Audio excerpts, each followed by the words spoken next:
Bienvenue mesdames et messieurs dans l'invité du jour. Anatole Koliné Makosso est un magistrat congolais, ministre de l'enseignement primaire, secondaire et de l'alphabétisation, après avoir été entre autres ministre de la jeunesse et de l'éducation civique, auteur de plusieurs livres dont le dernier a pour titre Le génocide en droit à l'épreuve du génocide de l'émotion cas de la République du Congo, publié aux éditions L'Harmattan. De quoi traite-t-il dans ce livre? Il est notre invité du jour pour en parler. Monsieur le ministre, bienvenue et merci d'avoir accepté notre invitation. Merci beaucoup de m'avoir convié à cette émission. Comme à un interlocuteur qui vous pose la question, un interlocuteur imaginaire qui vous pose la question, vous répondez dans votre livre, je vous cite, monsieur le ministre, témoin de l'histoire sans être historien, j'écris pour vivifier moi aussi modestement la mémoire collective afin que tous nous sortions de la dorsa et empruntions la voie de l'épistémé. Point et fin de citation. Pourquoi un livre qui traite d'un sujet aussi grave que le génocide? Pour déjà, comme vous l'avez dit, vivifier la mémoire collective. Et c'est un enseignement que nous tenons d'un de nos grands patriarches, un grand historien, un grand penseur de chez nous, Théophile Obenga, qui invite les historiens à témoigner pour vivifier la mémoire collective, pour que les gens n'aient pas tendance à revenir sur les fautes du passé. Et témoin de l'histoire contemporaine, il nous est apparu aussi nécessaire d'apporter notre témoignage à la suite de deux autres témoignages qui ont été faits par deux de nos compatriotes dans leurs ouvrages. Voilà. Alors, deux de vos compatriotes, vous faites bien de l'indiquer, Dominique Nkunku et Nsaku Kibembe, qui ont dans leur témoignage, comme vous dites, établi que les Laris dans votre pays, le Congo, ont été victimes de génocide, chose que vous contestez, monsieur le ministre? Je le conteste, mais au-delà de la contestation, puisque je reviendrai sur les éléments de contestation ou de divergence avec le témoignage de nos deux compatriotes, le livre a d'abord voulu élever le niveau du débat.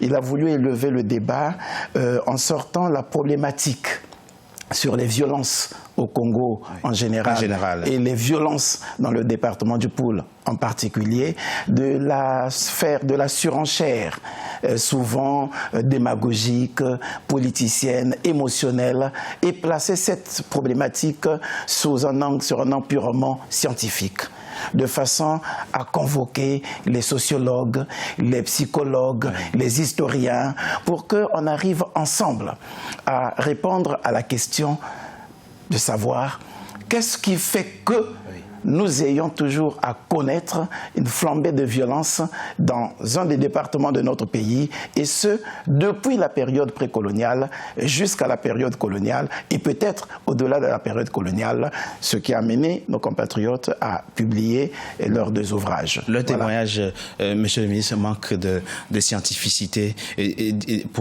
pourrait-on dire? Oui, justement, mais parce que c'est beaucoup plus l'émotion qui a guidé ce témoignage, qui a guidé leur action. Voilà. Et ce que nous avons simplement voulu faire remarquer dans ce livre, c'est que nous devons éviter d'instrumentaliser la haine ethnique.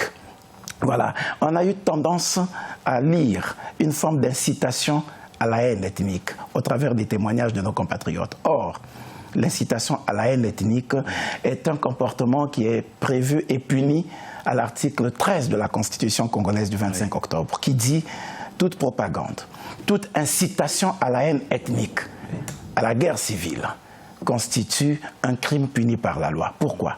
Parce que, justement, les guerres que nous connaissons en Afrique partent beaucoup plus, de façon générale, partent beaucoup plus de cette instrumentalisation de la haine ethnique.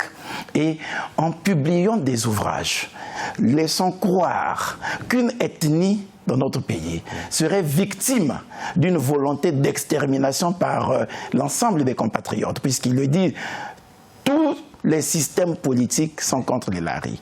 Tous les Congolais sont contre les Laris. Donc, il s'agit là de préparer des conditions de façon subreptice à un groupe ethnique de se dresser contre les autres en anticipant sur une forme de symétrie de la haine et en pensant que les autres ne nous aiment pas. Donc, organisons-nous à les affronter. Ce que vous n'acceptez pas, c'est vrai, monsieur le ministre, qu'on vous voit dans votre livre faire la pédagogie du dialogue, de la tolérance, de l'acceptation de l'autre et du refus de la haine. C'est très important pour vous dans le Congo d'aujourd'hui et pour l'avenir que vous voulez construire ensemble. Mais en effet, parce que nous ne pouvons pas construire, nous ne pouvons pas faire face aux défis que connaît actuellement l'humanité et particulièrement que connaissent nos pays africains, si on doit continuer à instrumentaliser la haine, si on continue à diviser les peuples, à diviser la population, c'est grave. Et surtout, deuxième remarque, dans le travail de mes compatriotes, si on doit continuer à instrumentaliser l'émotion populaire, c'est grave.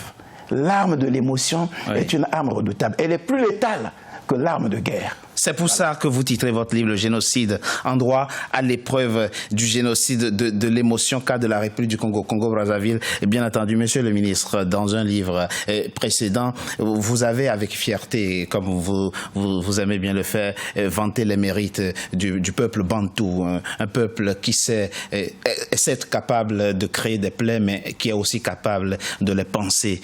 Mais ça n'empêche pas, monsieur le ministre, qu'on jette un regard lucide sur le passé. Il y a eu des violences en RDC. Comment fait-on face à cette violence?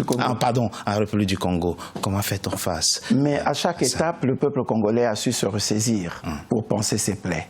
Et nous pouvons prendre l'exemple de ce qui s'était passé en 1959. Généralement, les violences qui ont opposé les acteurs congolais sont pour la plupart des violences politiques. Voilà, des violences post-électorales. Oui. C'est difficilement des violences ethniques en tant que telles. En 1959, c'est à la suite d'un contentieux politique.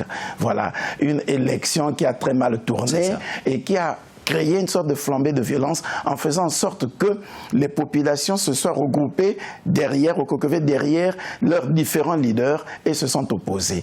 Et très vite, ces deux grands leaders, Fulbert Yulu à l'époque et Jacques Opango, se sont ressaisis et ont créé une dynamique unitaire qui a ramené les populations à dépasser les contradictions post-électorales et à vouloir conduire le pays vers des horizons nouveaux.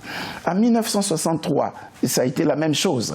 Voilà, pareil, un mouvement insurrectionnel et qui a été vite suivi par une prise de conscience des populations autour d'un parti unique pour qu'effectivement on puisse taire les divergences. Et pour faire un saut, on dira que ce fut pareil dans les années 90.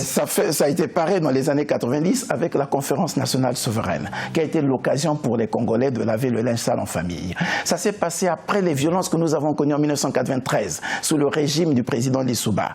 Des violences qui ont opposé, là on peut se permettre de le dire, des groupes ethniques, mais instrumentalisés par des leaders politiques à des fins électoralistes. Voilà. Et tout de suite, une conférence a eu lieu en 1994 sous l'égide de l'UNESCO. En 1997, après la guerre qui a opposé les partisans du président Lissouba avec ceux du président Denis Sassou Nguesso, un dialogue, un forum a été organisé pour la reconstruction de l'unité et la paix en 1998. Mais la recrudescence de la violence à partir de 1998 a mené Denis Sassou Nguesso à convoquer à nouveau ce qu'on appelle le dialogue national sans exclusive en 2001. Donc, à chaque étape, en procédant par ce que nous pouvons appeler la justice transitionnelle, voilà, que la francophonie a formalisée en s'appuyant sur les exemples de l'Afrique du Sud et ainsi de suite, on arrive à dépasser les rancœurs. Et c'est l'objectif, c'est l'objectif que vous visez dans votre livre. J'ai envie de vous demander, et pour finir, monsieur le ministre, quel est le message principal que vous voulez qu'on retienne quand on lit votre livre, que vous avez d'ailleurs fort bien écrit? La première chose, c'est, comme nous l'avions dit, éviter d'inciter à la haine ethnique. 2, éviter d'instrumentaliser l'émotion populaire. 3, éviter de mal nommer les choses. Le génocide est un concept et est une infraction que même les juristes ont du mal à utiliser.